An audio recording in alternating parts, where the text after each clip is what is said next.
Fortnite Festival, another extension of popular Fortnite series, was introduced where Harmonix had a massive frustration with Rock Band. Because Rock Band was mostly a life support system for a select few musicians, that slowly became the hill the platform died on. Rock Band had basically no plans other than to keep a small group of people afloat, so they decided to go with the most logical option: burn everything to the ground and run.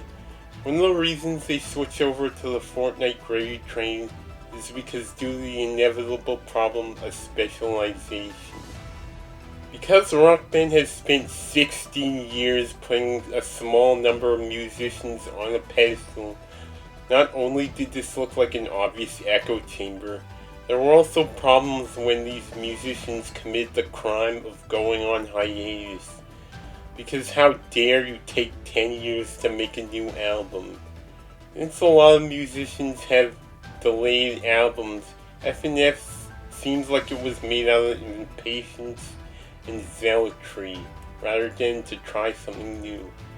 In one final attempt to give these musicians a soapbox to stand on, they would use Rock Bands on this musician.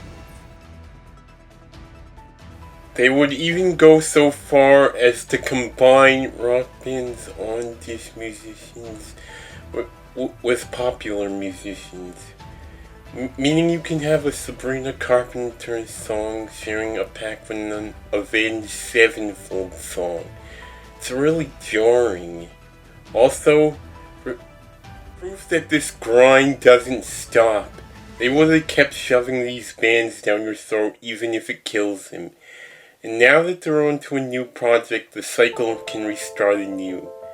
This isn't fully a bad idea, seeing how these musicians don't have the finance or connections to survive. There is a silver lining to this all, because meaning that FNF could possibly expand to the RBN material. People who do need this kind of exposure.